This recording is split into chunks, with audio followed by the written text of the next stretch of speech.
అందమైన చర్మ సౌందర్యం మీ సొంతం. Second aqua radiance deep cleansing gel.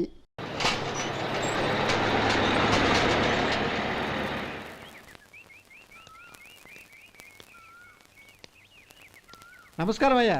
నమస్తే శంకరయ్య, ఏంటి ఇలా వచ్చావు? ఏమీ లేదండి అయ్యా, అమ్మాయి గారికి పుట్టింటి నుంచి సారి పంపించారు. ఓహో అలాగా. అమ్మా గౌరీ,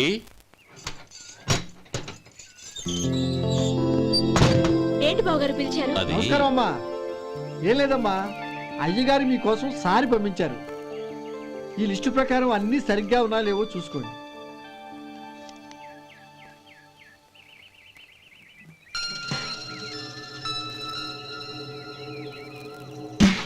ఇవన్నీ తిరిగి తీసుకెళ్లి మీ అయ్యగారికి ఇవ్వండి. అదేంటమ్మా? దయచేసి ఇంకేం మాట్లాడొద్దు, చెప్పింది చేయండి.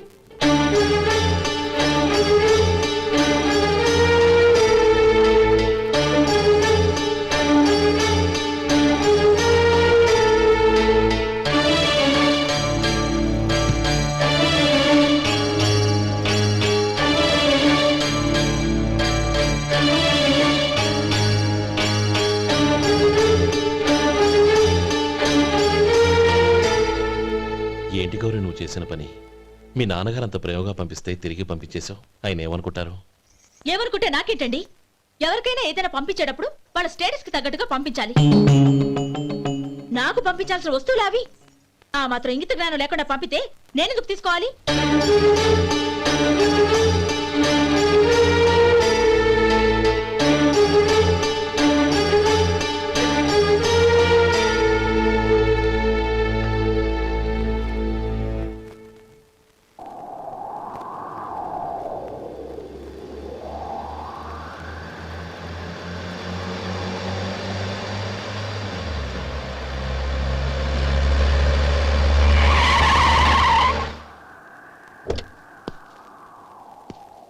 గౌరీ, గౌరీ,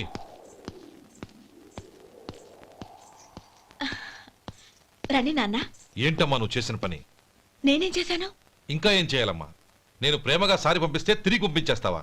నీకు పంపిన వాటిలో ఏమైనా తక్కువ ఉంటే నాకు చెప్పాలి కానీ అలా తిరిగి పంపించేయటం ఏంటి? ఏదీ తక్కువ కాలేదు నాన్న, కావాల్సినవన్నీ ఉన్నాయి. కానీ ఉండకూడదు కూడా ఒకటి ఉంది. ఏంటమ్మా అది? ప్రతి వస్తువు మీద నా పేరు. అందులో తప్పేముంది? నాన్న, ఎప్పుడైతే నేను ఇంట్లో కోడలిగా అడుగు పెట్టానో అప్పుడే వీళ్లలో ఓ మనిషిని అయిపోయాను. మీరు పంపిన వస్తువులు ఇక్కడుంటే అవి చూసినప్పుడల్లా వాటి మీద నా పేరు కనపడి ఇది నీది అని గుర్తు చేసి నన్ను పరాయిదాన్ని చేస్తాయి. అది కాదమ్మా. ఇంకేమీ చెప్పకండి నాన్న. పాలలాంటి ఈ ఇంట్లో నన్ను పంచదారలా కలిసిపోనివ్వండి. 10 కాలాల పాటు నన్ను తీయగా బతకనివ్వండి. I'm very happy with what I have here. దయచేసి ఇంకేమీ పంపడానికి ప్రయత్నించకండి ప్లీజ్. కూతురుగా మీ కోరిక తీర్చలేకపోయినందుకు నన్ను క్షమించండి నాన్న. ఈ ఇంటి కోడలిగా నా బాధ్యత నెరవేర్చేలా దీవించండి.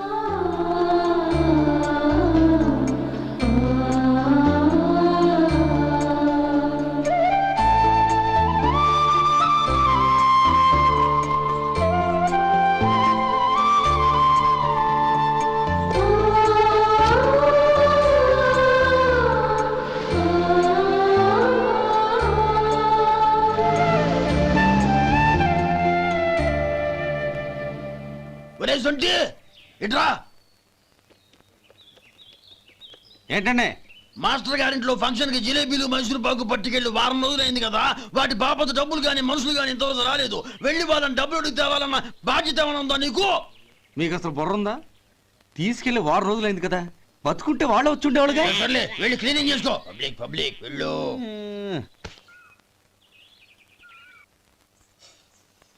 మా అమ్మగారు నన్ను ఆశీర్వదించండి. అయ్యో ఏమిటమ్మా ఇది?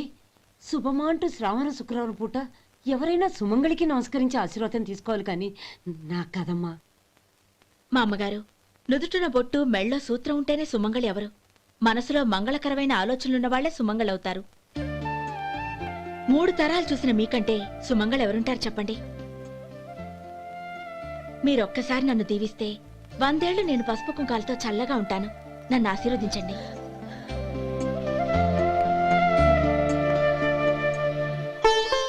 లేమ్మా,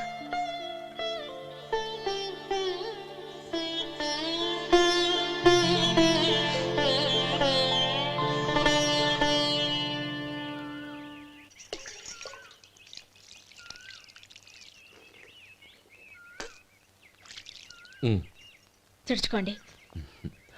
గౌరీ వంటలు అదరగొట్టేశావు. థ్యాంక్స్ అండి.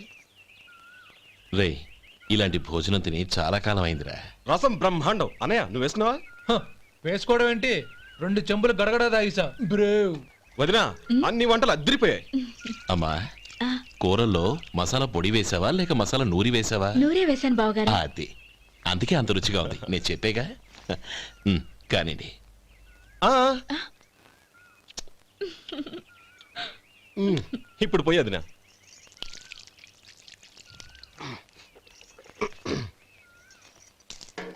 అనయ్య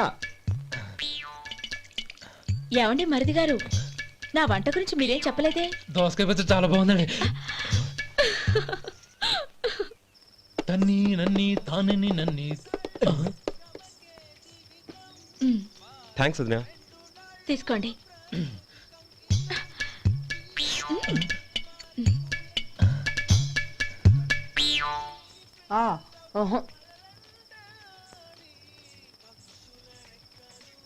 బావగారు తీసుకోండి. అమ్మా నన్ను క్షమించమ్మా. అవే మాటలు బావగారు. పై కనకపోయినా నీ గురించి మనసులో అనుకున్నానమ్మా. అది తప్పేగా. ఆ రోజు పెళ్లి జరిగిన తర్వాత నువ్వు మీ నాన్నగారు మాట్లాడుకోవడం నేను విన్నానమ్మా.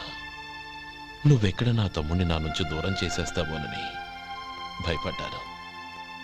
కానీ నిన్న నువ్వు మీ నాన్నగారికి ఇచ్చిన సమాధానం విన్నాక నా మనసు కుదుటపడింది. నేనెక్కడ కష్టపడిపోతానోనని మా నాన్నగారి భయం. డబ్బుంటే కష్టాలేవి దగ్గరికి రావని నమ్ముతారాయన.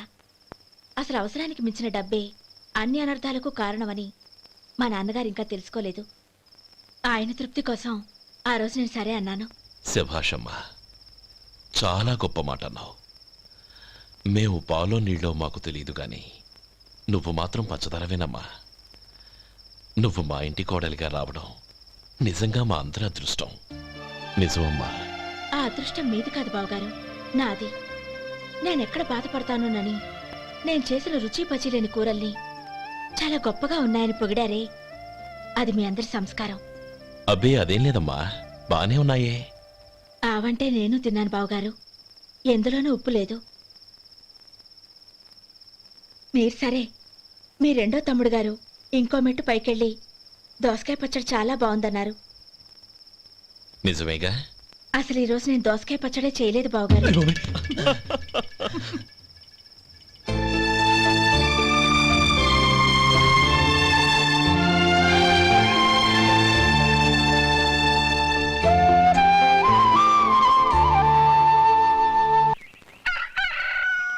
దమ్ము కొట్టి 3 గంటలైంది.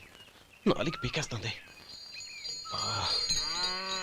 సరే సుబ్బారావు, సాయంత్రం మీ ఇంటి దగ్గర కలుద్దాం. వస్తాను. అలాగే. సుబ్బారావు గారు ఇలా రండి. అవును, నా పేరు మీకెలా తెలుసు? మీ పేరు ఒకటే కాదు, మీ గురించి చాలా తెలుసు. చాలా తెలుసా? మ్మ్. ఏంటవి? కంగారు పడకండి. అవును, మీరు బీడీఎంఆ స్టైల్ గా కలుస్తారంటగా? మీకెవరు చెప్పారు? అదే, మీ గురించి అన్ని నాకు తెలుసు అని చెప్పానుగా. ఏది బీడీ ఒకసారి కాల్చండి. ఏం లేదు బాబు, బీడీ కట్ట ఇలా తీసి దాన్ని ఇలా నలిపి అందులో నుంచి ఒక బీడీ తీసి ఇలా స్టైల్గా. అదేంటి? ఒక చిన్న చేంజ్. ఓ పని చేద్దాం, బీడీ నేను కలుస్తాను, నా స్టైల్ అలా ఉందో మీరు చెప్పండి. అగ్గిపెట్టి ఉందా? లేదు. లేదా? లేదు. అగ్గిపెట్టి కూడా లేకుండా ఎందుకయ్యా బయలుదేరా? పైగా పెద్ద స్టైల్ ఒకటి. ఆ? వెళ్ళాలా, వెళ్ళి పని చూసుకో. పొద్దున బలింటోడు దొరికడరా బాబు.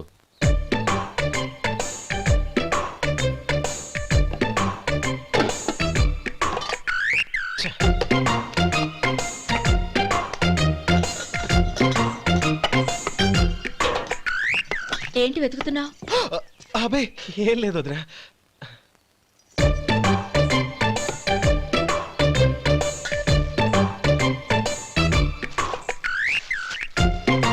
నువ్వు వెతికే దీనికోసమేగా. ఆ, ఆ. పర్వాలేదు, తీసుకో.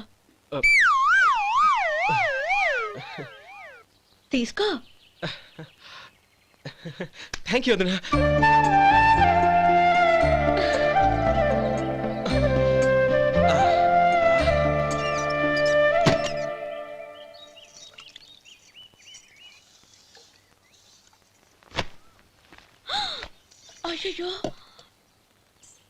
బావగారు స్నానానికి వెళ్తున్నారా? అవునమ్మా. ఒక్క నిమిషం, వేడి నీళ్ళు పెట్టాను, కాగ్గాని పిలుస్తాను. నాకు వేడినీళ్ళు అవసరం లేదమ్మా, చన్నీళ్ళతో. అది కాదండి, వేడి నీళ్ళు పెట్టేశానుగా, ఒక్క నిమిషంలో రెడీ అయిపోతాయి. పైగా ఈ వయసులో చన్నీళ్ళ స్నానం అంత మంచిది కాదండి.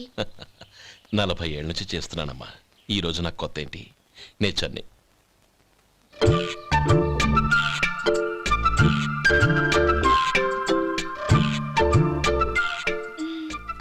శేఖరవా, దానికి మీరు కాపలా. గొప్ప వదిన, గొప్ప మరిది. బాగుంది. ఏం కలుస్తున్నాడు? వేడి. బీడి. ఎలాగూ కాలుస్తున్నాడని తేలిపోయిందిగా. అడ్డమైనవి కాల్చి ఆరోగ్యం పాడు చేసుకోదని చెప్పు. అవేవో దూది పెట్టిన సిగరెట్లుంటాయంటగా. ఫిల్టర్. అవే వాటిని కాల్చమని చెప్పు. ఇదిగో, నేను చెప్పినట్టు చెప్పుకో.